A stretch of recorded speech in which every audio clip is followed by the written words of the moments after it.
당신이 읽는 내용에 놀라지 말고 그것을 읽을 수 있다는 기적에 정말로 헉 하고 놀라기 바란다.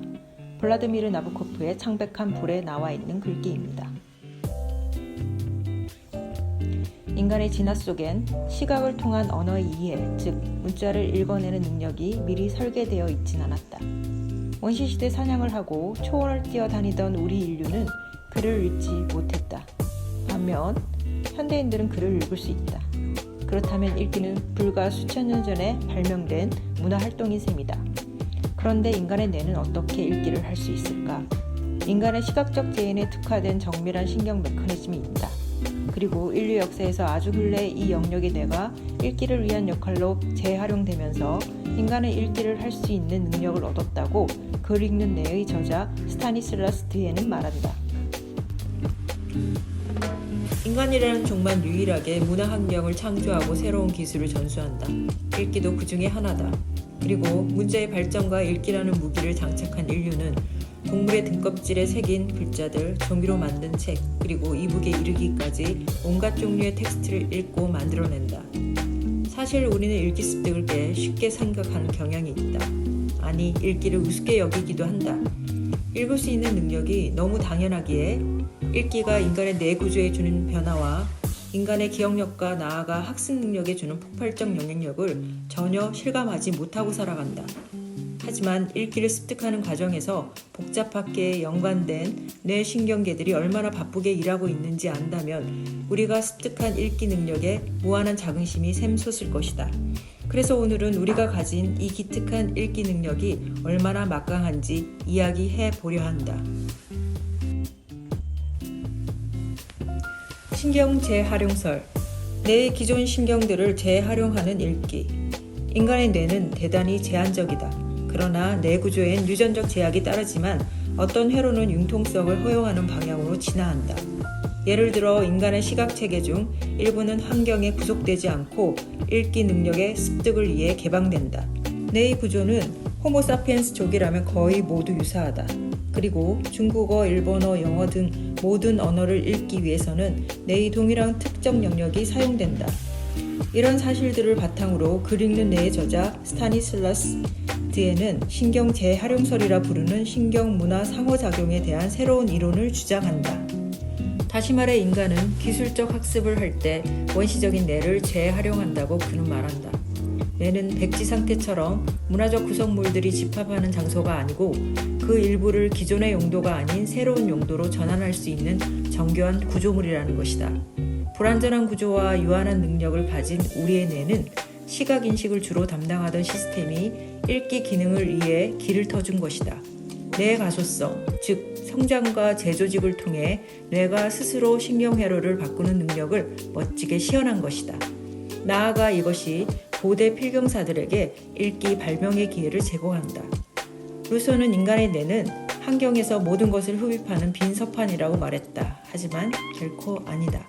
인간의 뇌는 본래 기능을 다른 용도로 활용하여 주어진 환경에 적응했던 것이다.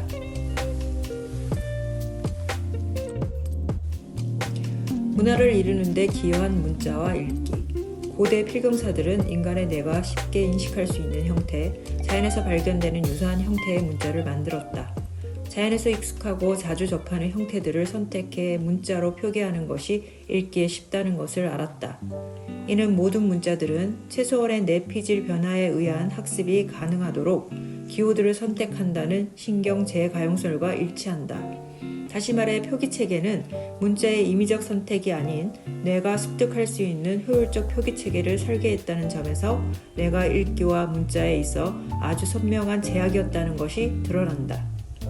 문자가 신이 내린 선물이라는 것은 세계의 거의 모든 문화에서 거론된다. 문자와 읽기는 마술적 속성을 지닌다. 그것들은 인류 문화를 이루는 데 가장 큰 역할을 했다. 인류 문화는 지역과 기후, 인종, 국가에 따라 다양하고 창의적이고 독창적인 모습으로 발전해 왔다. 하지만 뇌의 제약이 읽기 습득에 가능한 문자 기호들을 선택했듯이 모든 문화들 또한 최소한의 뇌피질 변화에 의해서 학습이 가능하도록 제한된 기호들을 선택한다. 뇌의 유한한 구조가 문화를 적극적으로 제한하기 때문에 그 다양성에도 불구하고 문화적 표기 체계는 뚜렷한 규칙성을 지닌다는 말이다. 문화적 다양성이 무한하다고 보는 문화 상대주의와는 반대 지점에 위치한다. 문화적 다양성은 보편적 정신구조의 한계를 은폐한다는 가설로 구조인류학자의 창시자 클로드 레비-스트로스가 이를 뒷받침했다. 즉, 겉으로 드러난 문화적 차이들을 걷어낸다면 보편적으로 공유되는 심층적 구조를 발견할 수 있다는 것이다. 뇌 구조도 변화시키는 읽기. 글을 읽고 쓰는 능력은 뇌를 극단적으로 바꾼다. 읽기 습득이 뇌에 미치는 영향을 조사하기 위해서 알렉산드로 카스트로 칼다스와 동료들은 문맹 성인 그룹과 문해 성인 그룹을 비교 연구한다. 두 그룹 모두의 실제 단어와 유사 단어 2개를 들려준다. 유사 단어는 의미가 없는 말소리이다. 두 그룹의 유사 단어를 따라하도록 요청했을 때 문맹 성인들이 더 힘들어했다. 그들은 유사 단어와 실제 단어를 혼동하기도 했다. 반면에 문해 성인들은 보편적 음소 구호를 습득하고 음소 구호의 의미와 연결된 말소리도 쉽게 기억 저장한다. 음소 구호를 습득하지 못한 문맹 성인들은 유사 단어 기억에 어려움을 겪었다. 뇌 영상 결과에서 문맹자들은 우방구 전전두엽에서 실제 단어를 들을 때와 유사 단어를 들을 때 차이가 거의 없었다. 하지만 문해 성인들이 두 단어를 들을 때 뇌의 반응은 매우 달랐다. 문해 성인들은 문맹 성인들보다 자방구 뇌를 더 많이 이용하고 있었다. 읽기는 뇌 활성화 변화뿐 아니라 뇌의 해부학적 구조도 변화시킨다. 양쪽 방구 두정엽을 연결하는 뇌의 후방 부위가 문해자들이 더 두꺼웠다. 게다가 읽기 학습은 우리의 언어 체계에 영향을 주고 언어 기억을 높인다. 결과적으로 알렉산드르 카스트로 칼다스의 연구는 문해 능력, 즉 읽기 능력이 인간의 타고난 뇌 능력을 향상시킬 수 있다는 것을 보여준다.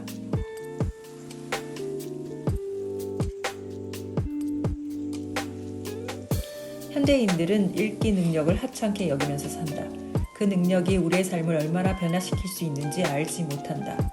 읽기는 단순한 도구에 그치지 않는다. 뇌 가소성이 뛰어난 시기에 인간이 읽기에 노출되면 기억 능력과 인지 능력이 엄청나게 성장할 수 있다. 아이들의 읽기 능력도 마찬가지다. 당연히 읽기 능력은 아이들의 학습 성적에도 영향을 줄 것이다. 부모들은 아이들의 독서에 대한 관심이 많다. 물론 독서 능력이 학습 능력을 향상시킬 수 있다는 강력한 믿음에 근거한 것이다. 분명 이 책은 그들의 믿음을 뒷받침하고 있다. 단, 독서 능력은 읽기 능력에서 비롯된다는 핵심을 파악하지 못한다면 아무 의미가 없다. 능숙한 읽기 능력이 능숙한 독서력이다. 우린 유튜브나 인터넷 서칭엔 능하지만 독서에 능한 사람들을 보기 힘들다. 그래서 한 권의 책을 끝까지 읽어냈을 때의 성취감과 글을 읽을 수 있는 능력이 주는 독서의 즐거움을 알지 못하는 경우가 많다. 안타깝게도 읽기와 독서 능력은 노력 없이 획득되지 않는다. 일상에서 정확하고 철저한 교수 방법을 통한 지속적인 읽기 훈련 후에야 독서 능력을 얻을 수 있다.